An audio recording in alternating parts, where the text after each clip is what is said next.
खबर गोरखपुर से है, जहां 2024 लोकसभा चुनाव से पहले अखिलेश यादव ने गोरखपुर आकर योगी सरकार पर निशाना साधा। क्या बोले अखिलेश यादव?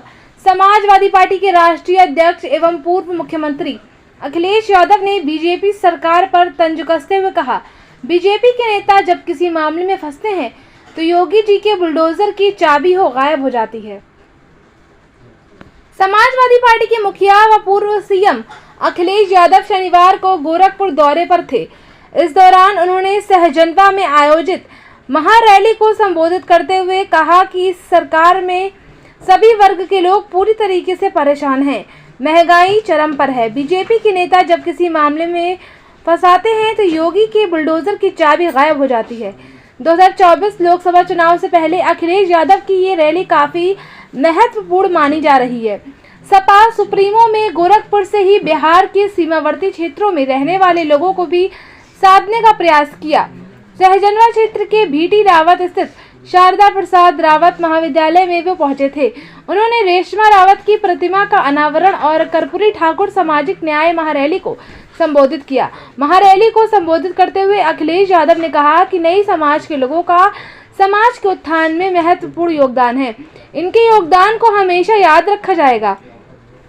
हमारे नाई समाज के लोगों ने लिखा है, नारे लगाए हैं। मैं देख रहा हूं कि गर्व से कहो हम नाई हैं।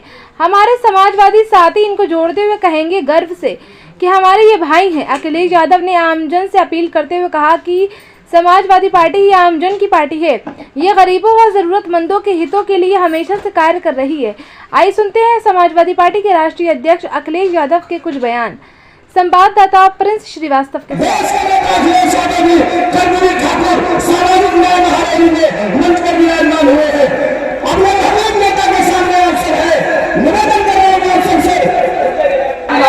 के प्रदेश अध्यक्ष आयोजक राम मोहन शर्मा जी राष्ट्रीय अध्यक्ष को सप्रेम भेंट करेंगे, साइकिल भेंट करेंगे।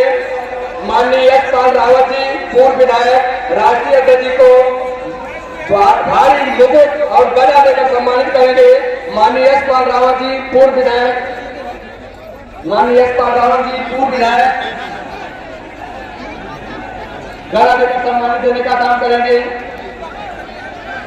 पूर्व विधायक माननीय विजय बहादुर जी,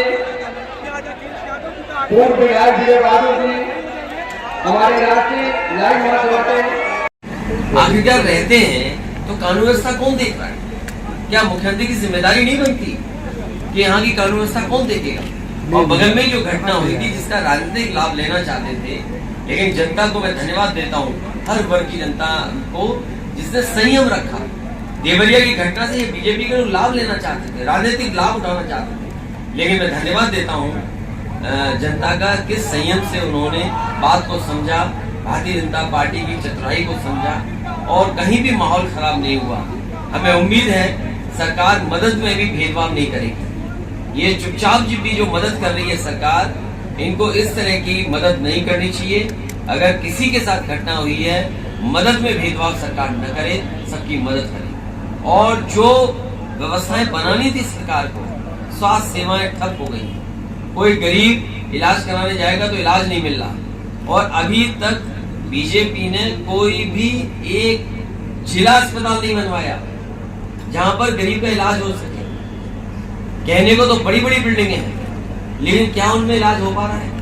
किस उम्मीद और किस भरोसे के साथ एम्स बना था और एम्स में भी जो इलाज होना चाहिए था, पूरे इलाज होने चाहिए थे, अभी भी पूरे नहीं कर पा रहे। नौकरी का हाल देख लिया आपने, भेदभाव हो रहा है नौकरियों में।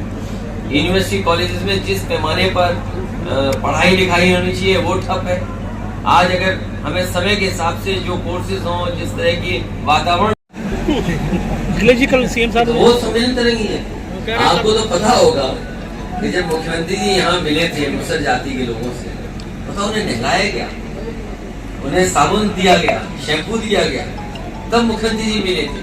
तो क्या ये दलित समाज के लोग भूल जाएंगे? इसीलिए समाजवादी पार्टी बाबा साहब भीमराव अम्बेडकर जी का जो सपना था, जो उन्होंने बातें कही थी, उनको मानते हुए और लोहिया जी का जो रास्ता था उसको अपना करके हर वर्ग को साथ लाई। 19 के चुनाव में आप बुआ के साथ थे, 24 के चुनाव में क्या बुआ के साथ जाएंगे और खामोश रहेंगे? क्या साहब बात कर रहे हो आप, तब से वो दूर हो गए, अब क्यों तुम पास लाना चाहते हो? के साथ आप नहीं, देखिए मैंने आपसे कहा कि जो गठबंधन है उसी गठबंधन से आगे बढ़ेंगे। जो मीटिंगें हुई हैं पूरी जाएंगी। मैं देखो बीजेपी की तरह कंफ्यूजन में नहीं रहता हूँ। ये बीजेपी चाहती कंफ्यूजन रहे कि ये भी आए वो भी आए। अरे अपना बताओ ना, हमारे ढूंढ रहे हो, अपना बताओ ना क्या हाल है तुम्हारा। तुम्हारा संगठन नहीं ठंडन हो गया संगठन। मऊ में नहीं देखा हमने घोसी में क्या हुआ, जनता ने कितना बुरा हराया बीजेपी।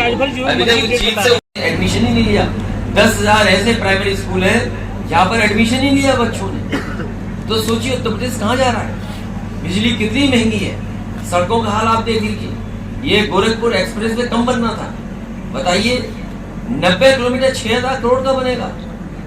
इससे ज्यादा और क्या गोरख धंधा हो सकता है। इसलिए हमें उम्मीद है कि जनता में जो संदेश देने का काम समाजवादी लोग और इन सम्मेलनों के माध्यम से हो रहा है, हम लोग सफल होंगे, कामयाब होंगे और 24 में भारतीय जनता पार्टी को पीडीए हराएगा, एनडीए हारेगा, पीडीए जीतेगा। सर पीडीए में कुछ भाई आपके अलग हैं या थोड़ा दूर हैं, उनको जोड़ने के प्रयास क्या कर रहे हैं? पीडीए में कोशिश होगी कि जनता में हर वर्ग को जोड़ा जाए। कुछ लोग आए ना आए, लेकिन ये जनता का पीडीए है। राम मंदिर का श्रेय सर कांग्रेस ले रही है पूरी तरीके से। आज कमलनाथ जी का बयान आया कि बीजेपी वाले ये ना बोले कि राजीव गांधी ने ही मस्जिद का ताला खुलवाया था। इस पर क्या कहेंगे? देखिए ये बात इसलिए नहीं कुछ कहना चाहिए, जिनके बारे में आप नाम कह रहे हो उनके नाम में कमल है। जिनके नाम में कमल हो तो अगर पुराना इतिहास उठा करके देखोगे तो वो सही बात कह रहे हैं। वही अगर इतिहास पुराना उठाएगा तो इतिहास तो वो सही बता रहे हैं। अखिलेश जी, कल आपके प्रदेश अध्यक्ष का बयान आया कि 80 सीटों पे सपा जो है लोकसभा चुनाव लड़ेगी। समाजवादी पार्टी 80 लोकसभा की तैयारी कर रही है और कितना गठबंधन साथ लें, कितनों को और साथ लें, वो आने वाले समय में पता लगेगा। लेकिन 80 लोकसभा की तैयारी करनी चाहिए। आखिर मदद कौन करेगा? जब गठबंधन में आप होंगे, सीटें किसी और दल के पास होंगी, तो आपका संगठन तो होना चाहिए जो मदद करेगा। इंडिया तो के इसलिए साथ समाजवादी पार्टी की 80 सीटों की तैयारी है, जिसमें